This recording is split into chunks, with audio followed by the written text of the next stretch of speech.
I would like to welcome Lee Adcock, Director of Software Engineering with Capital One, Chelsi Bennett, Public Policy for the Eastern U.S. with Block, which many of you may know as the parent company of Square, Ajit Mandgi, Director of IT Data Analytics with Dominion Energy, Nathan Ohle, President and CEO of the International Economic Development Council, who's on the very end, and then Nick Serfass, the CEO of rvatech. So thank you all for joining us and our investors this morning.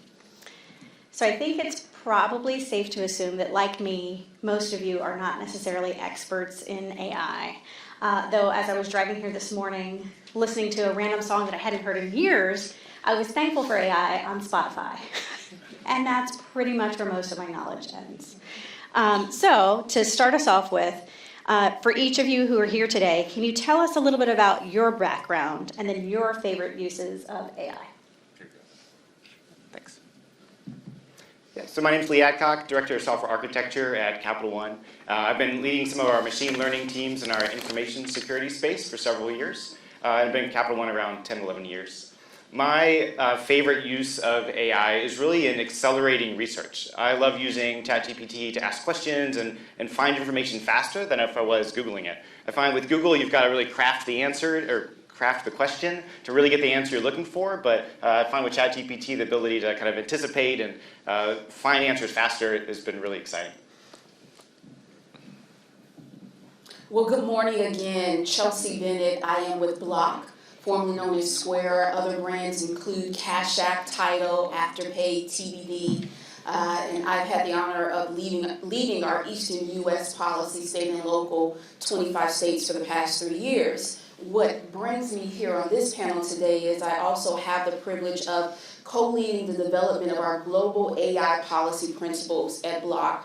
And when I think about some of my favorite uses of AI, Jennifer, I think of two things. One, I'm at a financial technology company, and so I like for my money to be protected. And so AI is involved with security of transactions as well as fraud detection.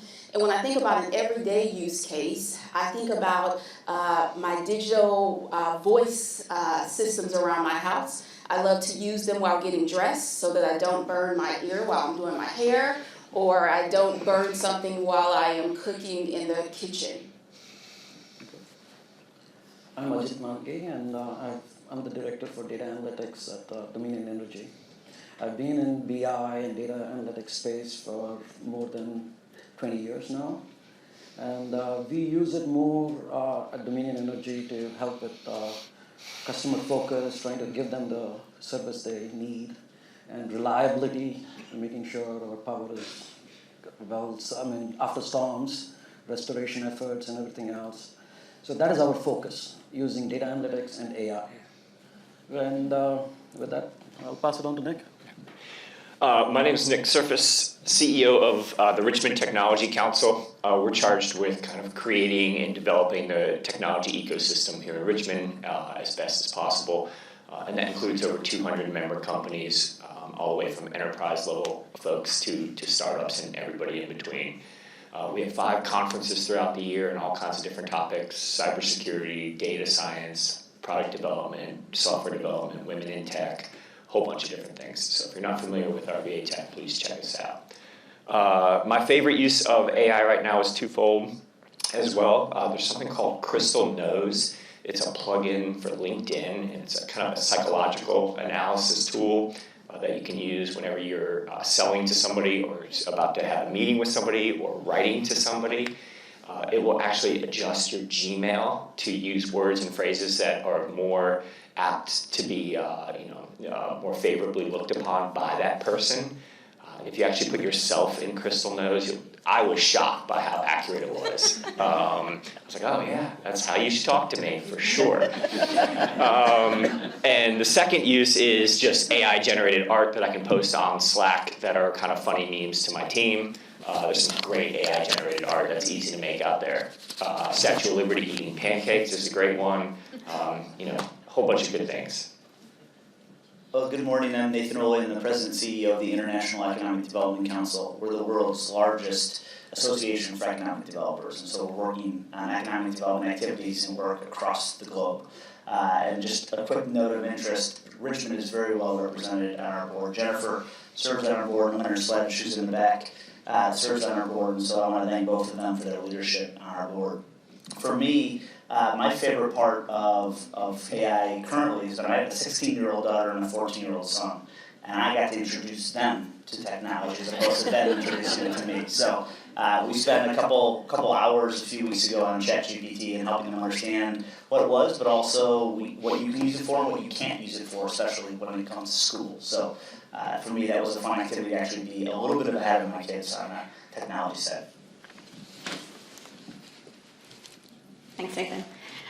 Lee, before we dive in any deeper, what are some of the basics that everyone should know about AI to set the stage for our conversation?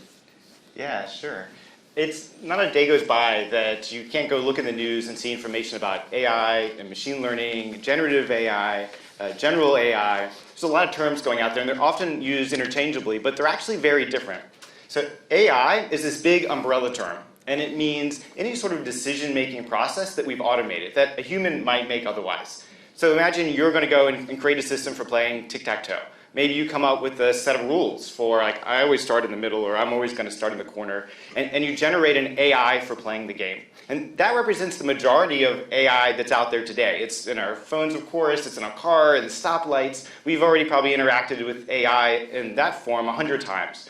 And the strength of that form of AI is that we know exactly how it works because we created it. It's very reliable. On the other hand, the weakness is that it's never going to play tic-tac-toe better than I do, right? And they realized this 50 years ago when they first started developing these technologies. And that's where ML comes into play. So with AI being this big umbrella term, ML is in there saying, instead of saying, let's have a person create the rules, what if we create a system that creates the rules for that behavior? And then I feed in data and tell it what's a good output and what's a bad output, and let it figure out what that criteria means to make that decision. So it's still very task-focused, but now I can create these models that change over time that are way smarter, taking nuances in that I would never be able to see myself. So that's machine learning. Now, over the last just couple of years, we've seen this huge availability, of course, of processing power and storage, which means these models and the way they make decisions went from using tens of thousands or millions of tunable parameters that get set during the training phase to using literally like 1.7 trillion today in ChatGPT. So just absolutely monstrous. And because of that, the flavor and the detail of what's possible in the output has really just gone through the roof. And that's why we've seen ChatGPT with this conversation and generating images are now possible, where it's not something that we were seeing just a few years ago as the technology and compute availability has really become possible. And then, of course, the thing that's over the horizon is this generic intelligence, AGI, this theoretical idea that we could create an AI machine learning system that isn't tuned to chat or just images. So it's exciting to see where that's going to show up over the future. But each of these has their kind of strengths and places where we want to apply them to automate that what would otherwise be a human-built decision process. So you've made that sound very positive, right? But then there are lots of people who think that, like, Terminator, or what's the Will Smith one, the iRobot, is that what it was? Yeah, right? that was a good one. That's like gonna happen like immediately. And so that brings me to our legislators, right? And so there have been some executive orders from our president, from our governor. So this one's to Chelsi and Nathan. So from a global federal perspective, what are some important pieces of public policy that businesses should be aware of or on the lookout for? Well, there's a lot that's been happening in this space. As you heard from Lee, artificial intelligence is not new. And I think that's one of the key things as we continue to talk about this subject is to know that it's all around us, it's been all around us. From a global perspective, the EU is leading the charge. Last year, they're in the beginning phases of passing what could be the first comprehensive piece of legislation in the world. They came to a policy agreement and are now working through some of the technicalities and language of the bill.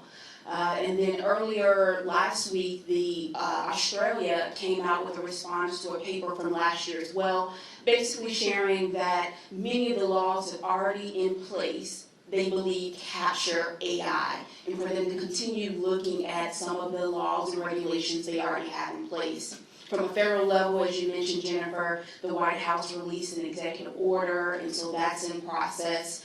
There were many bills last year that was introduced in Congress. None of them made their way to the floor, but there continues to be a great deal of discussion and lobbying around AI at the federal level. Now, where all the action is taking place is in the states, which is what I know very well. And so last year, half of our states introduced some type of legislation or resolution regarding artificial intelligence. And think about things such as advisory councils, preventing deep fakes in political ads, looking at data privacy in relationship to artificial intelligence, and also looking at intellectual property rights. Tennessee just released their Elvis Act in collaboration with many people in the music industry, and so that's something that we're following, again, because Tidal is one of our brands. Last night, I wanted to ensure that I had the latest. I did a search for 2024, the legislative session that just started a few weeks ago. And there are over 200 bills across the country that mention artificial intelligence. So these are pieces of legislation that are either new or in the state where the legislation carries over to the year. So I want you to let that sink in. 200 active bills, and there's still states that can file bills. You're hearing a lot of chatter around artificial intelligence in many of the major states, as you can imagine, around how are we going to put safeguards in place, yet still protect innovation. It's a really big part of the conversation. And so right here in our own state, because I am based right outside of Richmond, so I'm always paying attention to what's happening in my home state of Virginia, is last week Governor Youngkin issued Executive Order 30. And it has multiple components to it that I think are important for you all as you think about economic development, as you think about investment in the region. One of the things I was very proud to see was looking at AI in education, but not from a perspective of banning it, from a perspective of exploring it so that Virginia can continue to lead in many of the areas that it already leads in, but specifically around that talent pipeline for students. How can AI be used, not again to disrupt their learning opportunities, but to enhance it and to improve it? There's also several pieces of legislation that have been introduced this year to create an AI commission that would sunset in a few years. There's a bill that will require public bodies to do an impact assessment before they utilize AI. There's a bill and also part of the governor's executive order around law enforcement, how they use it. So I gave you that, and Nathan's going to add some more. High level, what's important is for you to stay engaged, to be on the lookout for the conversation of what's happening, and most importantly, see what passes this General Assembly here in Virginia, but also keep your ears open to what the trends are in other states. Because I can tell you, in my over a decade in public policy, I started in Florida, trends follow the states. You know, an idea passes, that's great, and then another legislator picks it up. So continue to just be on the lookout. I don't have much more to add. That was very comprehensive. I will say, in DC in particular, the focus is on the data rules associated with AI and what data can be accessed, what data, and how data is used through AI. I would say the other piece to this from an economic development perspective that is a small conversation on the Hill, certainly not as active as the data side, is around job retraining. What does that mean? What programs do we actually need to be thinking about and implementing so that companies can adapt to this, so that workers can adapt to this and utilize AI in different and new ways as a part of their everyday job? What I will say, probably no surprise to anyone in the room, is obviously nothing has actually moved in DC on this. The only way something will happen this year is if it happens before the summer. With elections coming up, hardly anything will move once the summer starts. So there's a lot of conversation, a lot of chatter about what we should and can focus on from a data perspective in particular. And maybe something will move before the summer, although I'm not totally optimistic we'll see that. Thank you, both. All right, this one is for Nick, Ajit, Lee, and Chelsi. So can you share examples of what maybe some Richmond businesses are doing related to AI? Yeah, we have been Here, Ajit. we have been focused on detecting EV charging and other things.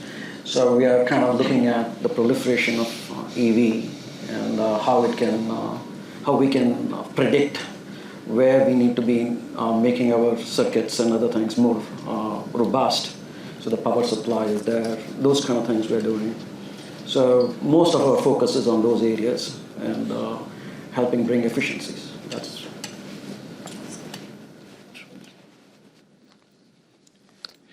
So Capital One is a data-driven company already. It's the journey we've been on since our founding. So we're definitely in a spot where it makes a lot of sense to use AI and ML in our area to service the needs of our customers and provide a good experience for them.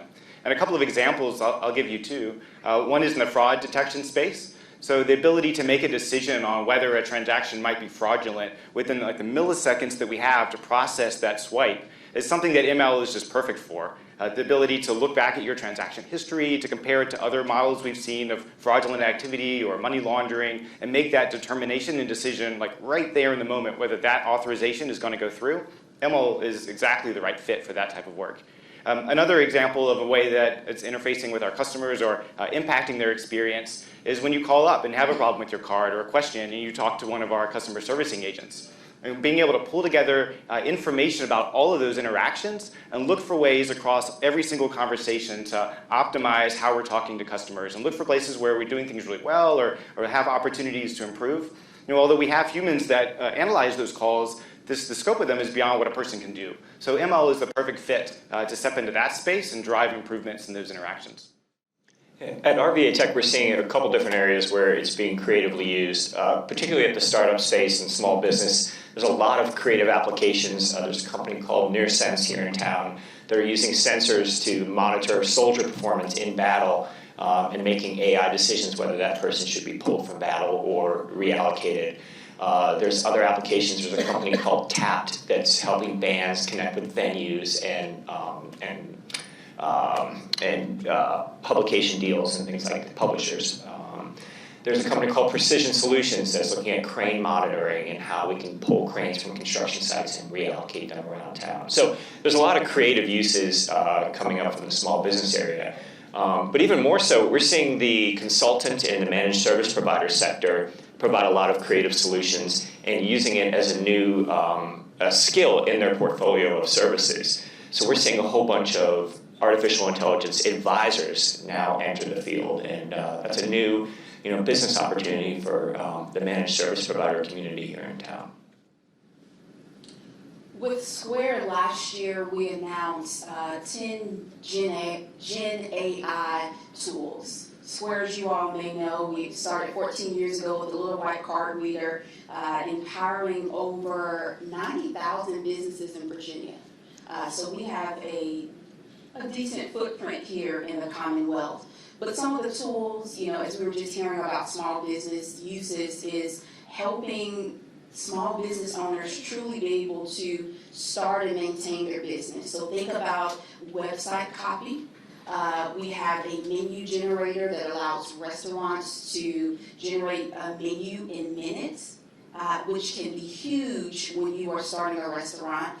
We also have a feature that helps product descriptions for retailers and so many other features. One feature that I was really impressed by is I'm a foodie, and that's how my husband was able to convince me 8 years ago to move here because of all the great restaurants in Richmond. I left the Sunshine State, but we have a feature through Square that helps to automate when something is ordered, what station in the back of the kitchen it goes to, just the order to help with efficiency and correct orders. And I appreciate those type of, I appreciate things like that because it helps just with my everyday life. When I go out and I have a meal, I want it to be not only tasty, but also accurate and complete. And so we continue to develop tools around small business owners so that they can be empowered just to do those day-to-day things that sometimes I know as a customer I'm not always thinking about, but there are tools out there to make their lives much better, improve profitability, which I think is key for a small business owner. And then as we're just talking about economic development, knowing the importance of small business owners to the work that you all do, because small businesses are the backbones of many of our communities. Awesome. Thank you, Chelsi. Many of you may have picked up on that she said the F word, and I promise I am not intentionally trying to find people who are from Florida as well, because I know that many of you know that Jose is also from Florida. But I'm going to start, and then Ajit and Lee, I want to ask this to you, but first I'm going to share a little bit about how AI is impacting the region from an economic development standpoint, is that AI uses a fair amount of data, and we really like data centers, right? And so the amount of data centers that we've been working on in the last year or two has exponentially increased. So we are working with many more companies to locate data centers here, and it happens to help that Northern Virginia has been saying no, so we appreciate that. Also, I saw Kelly here from Meta somewhere. Yes, hey Kelly, thank you for being here. Okay, so Ajit and Lee, how do these investments in AI impact the region? So there's probably this perception that we can take a machine learning engineer and give them a problem, and they can single-handedly solve everything and automate all of it. But what I've found is that's actually very far from the truth. And in fact, an investment in a machine learning solution is actually an investment in a whole range of different skill sets and job families. We need our data scientists, we need our data analysts, we need software engineers, we need folks in operations, we need people in risk management. So there's a lot that goes into building a community around solving problems with artificial intelligence in a way that's going to meet the needs of our customers and is sustainable in the long term. So there's a lot of work that goes on there as part of building out a company focused on AI and machine learning. We also see, like within Capital One, we've put a lot of effort and investment into building education in general technology, but also excitement around ML within our education communities. Capital One has a program called Capital One Coders, where we're going directly into middle schoolers, talk to middle schoolers, and into high schools soon to work one-on-one with our engineers to build excitement about solving problems with technology, so they'll pursue tech careers right here in Richmond. We've also got partnerships with a number of universities. I've actually had a ton of fun working with VCU. Their School of Engineering has a capstone program where they have teams of students that partner with industry to go off and try solving real industry problems. And often we focus them on looking at AI and ML as possible capabilities. And that gives our chance for those professors to see the types of problems we're solving and how we're thinking about it in the future, so they can tune that curriculum and get those students ready. And it also creates a great pipeline of those students having real hands-on experience and being able to join tech here in Richmond when they graduate. So there's a couple of ways that we're having some big investments right here in Richmond. Yeah, one interesting fact about data centers is computers generate heat, and computers need to be kept cold. Both needs power. So this Northern Virginia, the explosion of data centers, there's a lot of infrastructure we are building because that takes time. And it's very interesting to know how much power is being consumed for all of these things. And the growth is there, and it's going to continue to grow. There's no doubt about it. And AI, data analytics, all of these things are helping us fine-tune what is needed and forecast it in a more accurate way, the power consumption and everything else. And one of the things is this data analytics, machine learning, and all of that were use case specific before. When we used to train the model on a certain amount of data, a certain type of data, and it used to help us predict. But with these foundational models, as they say, you are like ChatGPT. It's able to handle all kinds of questions, but not always is it correct. Just we need to be aware of the shortcomings too there. So those are two interesting facts that I would like everyone to know. One is the growth in Northern Virginia, and how analytics and AI can be sometimes wrong. So It's like the early days of Wikipedia before everyone went back and corrected all that stuff. Okay, so Nick, how does it create opportunities to embrace AI as a community? So one of the great things about Richmond that we've been able to kind of storytell around is the diversity of industry we have here in Richmond, whether it's finance or logistics or manufacturing or retail. There's a whole bunch of things going on here.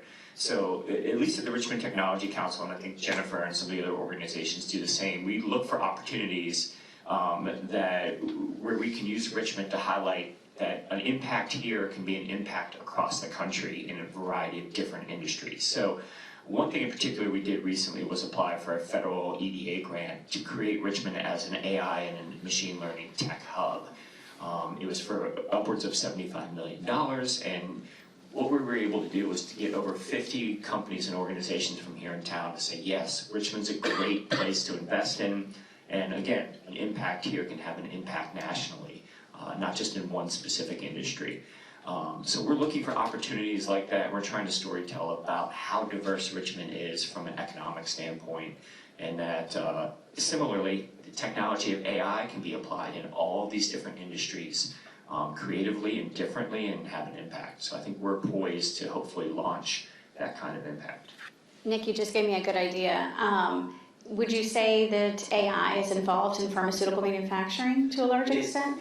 That's another area of industry where it could have an impact. Yes, Jennifer? Okay, I'm saying this because Angela is our point person on our Tech Hub application for the competitiveness component. So maybe we tweak that final lines through today, though. End of day? Tomorrow, okay. We'll be in touch, Nick. Okay, so what role do these new technologies play related to economic development? So Nathan, Chelsi, and Nick, what's the impact on businesses?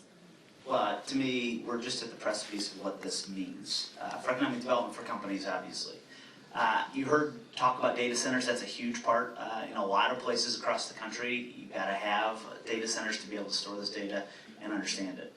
I think the other piece from an economic development perspective is the consideration of job retraining, of helping companies and workers understand how to utilize AI, how to accelerate parts of their job as a result of good use of AI, but also how to recognize good and bad data.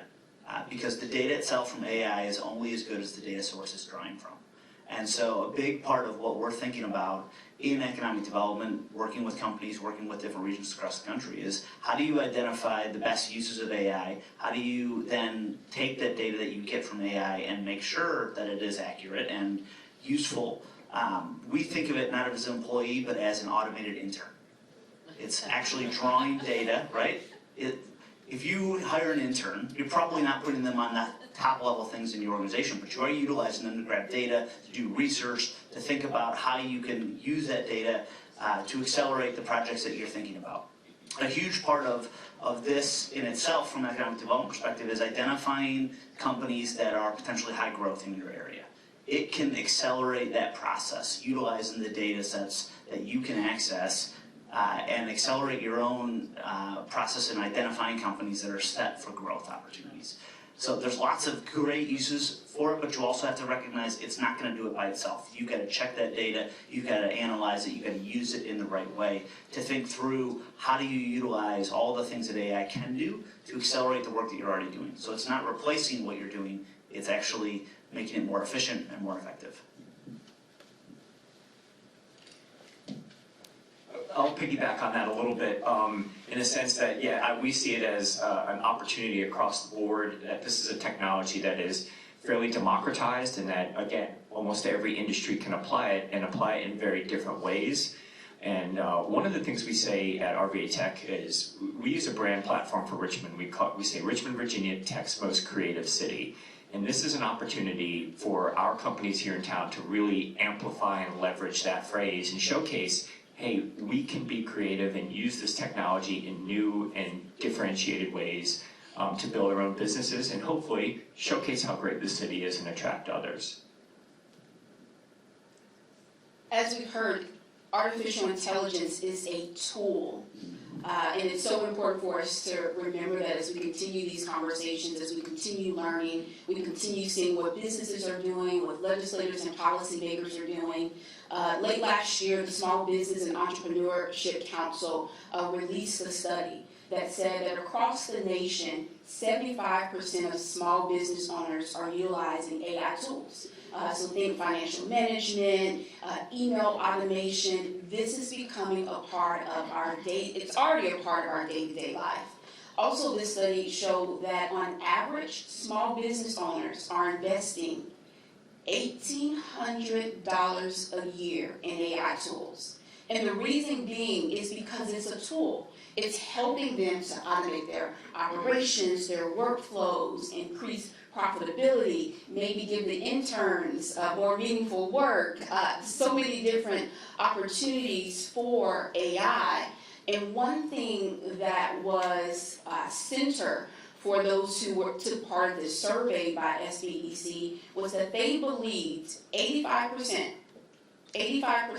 believe that there should be guardrails around AI and that policymakers should be involved. And so if you learn anything from me today in my world of public policy, it is lawmakers are listening, lawmakers are taking action, and so as you continue with these investments, it's important to ensure that the companies that you're bringing, that you're invested in, are aware of what's happening in the public policy space, because their tools could be impacted or they could be on a breakthrough of some great innovation, as we've heard, that's already happening here in Richmond.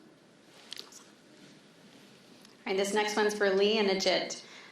What's the impact on workforce, and is AI eliminating jobs? If so, what types of jobs? What roles will people need to start hiring for at companies like yours? And are you finding the right talent here? Although I'm going to say, you already said VCU is amazing, so. I think it's definitely the case that companies that are into tech are accustomed to this idea that change is constant, right? Our languages are constantly changing, frameworks, the way we solve problems. Every few years, these things are something that we're very familiar with and accustomed to. One of the strategies we've taken within Capital One is the formation of specific machine learning engineer job codes and then whole training programs for our engineers who would like to be able to focus on machine learning as one of the primary ways they contribute. So they can get trained up and certified and switch over to machine learning if that's what they want their focus to be.